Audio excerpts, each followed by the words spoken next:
კვარაცხელიას მორიგი გოლი, ახალი დუეტით აღფრთოვანებული კონტე, შეუჩერებელი ზივზივაძე, ჩაკვეტაძის ჯანმრთელობის მდგომარეობა და ქოჩერაშვილის მწვრთნელი, რომელსაც ქართლის პრემიერ ლიგაში გაშვება არ სურს. ამ და სხვა საინტერესო სიახლეებისთვის უყურე ვიდეოს ბოლომდე. ახლა კი რაც მთავარია, ქართული სპორტსმენების წარმატებული დღეები გრძელდება. დილით ქართული გულშემატკივრის გახარება მერაბ დვალიშვილმა შეძლო. საღამოს კი სანაკრებო პაუზიდან დაბრუნებული ქართული ფეხბურთელების წარმატებული კვირა ხვიჩა კვარაცხელიამ დაამთავრა. სერიას მეოთხე ტურში ნაპოლი კალიარის ესტუმრა და 4-0 გაანადგურა. ამ შეხვედრაში ლუკაკუს პასით კვარამ სერიაში 50-ე ქართული გოლი გაიტანა. რამდენიმე წუთში კი ბელგიელს ვალი დაუბრუნა და საგოლე გადაცემაც მიითვალა. აღსანიშნავია, რომ კვარაცხელიას გოლმა თამაში გარდატეხა შეიტანა, რადგან მანამდე ნაპოლი 1-0 იგებდა და კალიარი ქართლის გუნდს ძალიან მწვავედ უტევდა.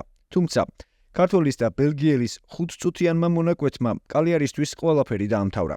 გასაკვირი არ არის, რომ ხვიჩამ იტალიური მედიისგან ბევრი დადებითი შეფასება მიიღო. უფრო მეტიც, უკვე დაიწყო საუბარი ნაპოლის ახალ მომაკვდინებელ დუეტზე. სწორედ ამ საკითხზე ისაუბრა შეხვედრის შემდეგ ნაპოლის მთავარმა მწვრთნელმა ანტონიო კონტემ. მის მოსმენამდე არ დაგესაროს დამითმე ზუსტად 2 წამი. დაალაიქე ვიდეო და გამოიწერე არხი. ეს ჩემთვის ძალიან მნიშვნელოვანია. კვარაცხელიას და ლუკაკუს დუეტზე უდიდეს იმედებს ვამყარებ და იმედი მაქვს, რომ ისინი შეხვედრიდან შეხვედრამდე კიდევ უფრო მეტად შეთამაშდებიან. რომელუს როგორც ჩელსიდან, ასევე ინტერიდან კარგად ვიცნობ. ის არატიპიური ფეხბურთელია, რომელსაც მოედანზე ხლის შემწყობი პარტნიორი ჭირდება. ის ძლიერია, მაღალი, პრესინგს კარგად თამაშობს, მაგრამ გაუმჯობესებაზე უნდა ვიმუშაოთ. ჯერ კიდევ არ არის ოპტიმალურ კონდიციაში, მაგრამ ჩვენთვის ფუნდამენტური ფეხბურთელი გახდება. რაც შეეხება კვარას, მისგან ველით როგორც ბევრი გოლის გატანას, ასევე საგოლე პასებს და მოედანზე მნიშვნელოვან მოქმედებებს. დღეს არ იყო მისი თვისებებისთვის შესაბამისი შეხვედრა, მაგრამ მის თვალებში საოცარი მზადყოფნა და გამარჯვების სურვილი დავინახე. მინდა რაც შეიძლება ბევრი გოლი გაიტანოს და ბევრი საგოლე გადაცემა გააკეთოს, რადგან ის ჩვენი გუნდისთვის უმნიშვნელოვანესი ფიგურაა. შეგახსენებთ, რომ ხვიჩა კვარაცხელიას სერიას მიმდინარე სეზონში 4 შეხვედრაში 2 გოლი და 2 საგოლე პასი აქვს. ნაპოლი კი 9 გოლით ამ დროისთვის სერიას ლიდერობს. მომდევნო ტურში 21 სექტემბერს კი ქართლის გუნდს მნიშვნელოვანი შეხვედრა აქვს. ნაპოლი იუვენტუსს ესტუმრება. აქვე გეტყვით, რომ სერიას მეოთხე ტურში მორიგის შესანიშნავი შეხვედრა ჩაატარა საბა გოგლიჩიძე. ემპოლის და იუვენტუსის შეხვედრა 0-0 დამთავრდა. მასპინძლების მშრალად შენახულ კარში კი ქართლის დიდი დამსახურება იყო. ეს რა თქმა უნდა იტალიურ მედიას არ გამორჩა. შეხვედრის შემდეგ ჟურნალისტმა ემპოლის მთავარ მწვრთნელს რობერტო დავერსას ასეთი კითხვა დაუსვა, რომელი უფრო რთულია, 20 წლის გოგლიჩიძის გვარის გამოთქმა თუ მისი ნდობა. ის ფეხბურთელია, რომელიც ჩვენ დროთა განმავლობაში აღმოვაჩინეთ. თავიდან მას უჭირდა ვარჯიშებზე, მაგრამ ახლა 2 დიდებული შეხვედრა ჰქონდა. სწორედ პროგრესირებს, თუმცა არ მინდა მას ძალიან დიდი პასუხისმგებლობა დავაკისრო. ბოლონიასთანაც და ივენტუსთანაც ის ვეტერანივით თამაშობდა. მიუხედავად ახალგაზრდა ასაკისა, მან ეს 2 შეხვედრა მაღალ დონეზე ჩაატარა. თუმცა ახალგაზრდებთან დაკავშირებით მეტი წინდახედულობა გვმართებს. მათ უნდა მივცეთ საშუალება, ისწავლონ საკუთარ შეცდომებზე. სახელთან დაკავშირებით კი პრობლემები გვაქვს, იმიტომ რომ ახლა კიდევ ერთი საბა გვყავს, საზონოვი. მე მას საბა 2-ს ვეძახი, იმიტომ რომ გოგლიჩიძის წარმოთქმა რთულია. 4 ტურის შემდეგ ემპოლის მარცხი არ აქვს და 6 ქულით მე-7 ადგილზეა. 20 სექტემბერს კი ქართველების გუნდი კალიარის ესტუმრება და იმედია, რომ ამჯერად მაინც ვიხილავთ ორივე საბას. ახლა კი შეუჩერებელი ბუდუ ზივზივაძე და ქართველი ფორვარდით აღფრთოვანებული კალსრუე. შესანიშნავ ფორმაში მყოფმა ქართველმა ამჯერად დუბლი შალკეს წინააღმდეგ შეასრულა. სწორედ მისი გოლებით შეძლო ქართველის გუნდმა გერმანიის მეორე ბუნდესლიგის მეხუთე ტურში გამარჯვება და ერთპიროვნული ლიდერობის მოპოვება. გერმანული მედია უკვე წერს, რომ კალსრუე ზივზივაძის წყალობით ბუნდესლიგაზე ოცნებას იწყებს. ქართველის მიმართ აღფრთოვანებას არ მალავს არც მისი მწვრთნელი. შეხვედრის შემდეგ ასევე კომენტარი გააკეთა ქართველმა, რომელსაც ბომბარდირობაზეც კითხეს. ვფიქრობ, უბრალოდ უნდა მოусმინოთ გულშემატკივრებს, თუ რამდენად პოპულარულია ის. რამდენად კომფორტულად გრძნობს თავს. ბუდუ აქ პირველივე დღიდან უყვართ. ამიტომაც ახლა შესანიშნავი სიტუაციაა მისთვის და რა თქმა უნდა ჩვენთვისაც. ორივე გოლის მომენტში გამიმართლა. ჩვენ გუნდური ფეხბურთი ვითამაშეთ, როგორც ერთიანმა მექანიზმმა. ჩემი მეორე გოლი ფაბიან შლოიზენერის დამსახურება უფრო იყო. პირველი გოლი კი ლამაზი გამომევიდა. რაც შეეხება ბომბარდირობას, თუ ბრძოლას ასეთივე შემართებით გავაგრძელებთ, წარმატება აუცილებლად მოვა. შეგახსენებთ, რომ ბუდუ ზივზივაძეს მეორე ბუნდესლიგის მიმდინარე სეზონის 5 შეხვედრაში 6 გოლი და 1 საგოლე პასი აქვს. ამ შედეგით კი ბომბარდირთა დავაში პირველ ადგილზეა. საინტერესო ფაქტია ის, რომ ბუდუ ცაცია, მაგრამ 6-ვე გოლი მარჯვენა ფეხით გაიტანა. ქართულის გუნდი კი 13 გოლით პირველ ადგილზეა და მომდევნო ტურში 22 სექტემბერს სტუმრად მაგდებურგს დაუპირისპირდება. საფრანგეთის ლიგა 1-ის მეოთხე ტურში კი ზურიკო დავითაშვილმა პირველი საგოლე პასი მიითვალა. სენტ-ეტიენმა ლილი 1-0 დაამარცხა და პირველი ქულებიც მოიპოვა. დავითაშვილი ამ შეხვედრის საუკეთესო ფეხბურთელი იყო. საგოლე პასის გარდა ის ძალიან აქტიურობდა და ორჯერ გოლის გატანაც შეეძლო. შეხვედრის შემდეგ ქართველმა მოკლე კომენტარი გააკეთა. ძალიან მნიშვნელოვანი მოგება იყო. სტადიონზე გიჟური ატმოსფერო იყო. ძალიან ვამაყობ ჩემი გუნდით. ეს წარმოუდგენელი თამაში იყო. ახლა ასე უნდა გავაგრძელოთ და ეს შეხვედრა ინსპირაცია უნდა იყოს.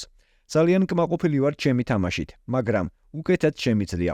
უნდა გავაუნჯობესო. შემდეგ შეხვედრაში კიდევ უფრო უკეთესი ვიქნები. შეგახსენებთ, რომ სენტ-ეტიენს 4 ტურში 3 ქულა აქვს და მომდევნო ტურში 20 სექტემბერს სტუმრად ნიცას დაუპირისპირდება.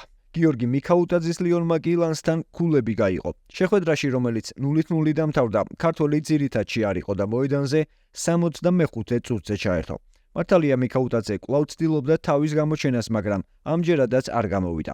მე-13 პოზიციაზე მყოფი ლიონი კი მომდევნო ტურში 22 სექტემბერს შესანიშნავ ფორმაში მყოფ მარსელს დაუპირისპირდება. იმედია, რომ ქართველი ფორვარდი სადებიუტო გოლის გატანას ამ შეხვედრაში შეძლებს. ინგლისის ჩემპიონშიპის მეხუთე ტურში კი გიორგი ჩაკვეტაძის უოტფორდმა ქართველის საგოლე პასის წყალობით კოვენტრისთან ქულების გადარჩენა შეძლო.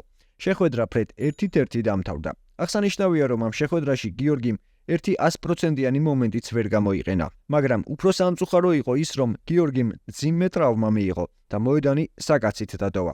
მოგვიანებით ცნობილი გახდა, რომ ტრავმა სერიოზული არ იყო. უფრო დეტალურად კი გიორგის შესახებ უოტფორდის მთავარმა მწვრთნელმა ტომ კლევერლი მისაუბრა.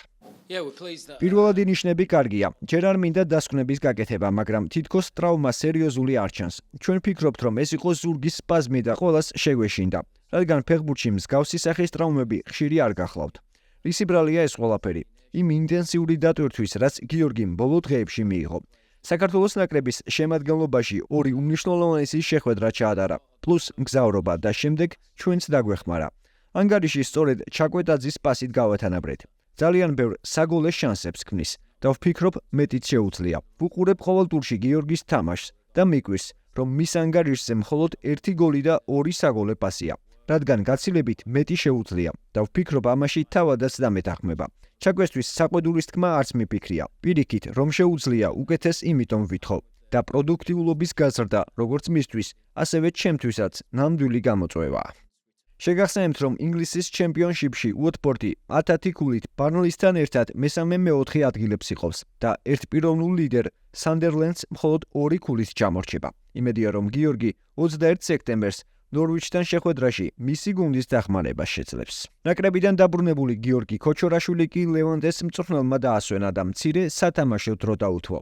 ამ შეხვედრაში ქართველის გუნდმა გამარჯვება მოახერხა, მაგრამ უფრო მნიშვნელოვანი და საყურადღებოა შეხვედრამდე ლევანტეს მწვრთნელის ხულიან კალეროს კომენტარი, რომელიც ამბობს, რომ მას გიორგის პრემიერ ლიგაში გაშვება არ სურს. გიორგი საკმაოდ მიზანსწრაფული და შრომის მოყვარე ბიჭია. ნაკრებში გამოძახება მასზე ცუდად არ აისახება. ვიხილეთ მისი გოლები. მან რამდენიმე ძალიან კარგი შეხვედრა ჩაატარა. როდესაც ევროპის ჩემპიონატზე საუკეთესოების წინააღმდეგ იწევს თამაში, სხვა სცენარებისთვისაც მზად ხარ. ის ზრდას განაგრძობს და უმატებს თამაშს. ჩვენ კი სანამ ეს შესაძლებელია, შეგვიძლია ამით დავდგმეთ. ეჯგარეშია, რომ ის განსაკუთრებით ღირებული ფეხბურთელია. ჯერჯერობით შევძელით მისი შენარჩუნება. მომავალში კი ვნახოთ. ვაპირებ ნაკლებად დავდვირთო, რათა შევძლო მისი შენარჩუნება. მინდა რომ ეს ფეხბურთელი ჩემთან იყოს და არ წამართვას ის რომელიმე ინგლისურმა კლუბმა.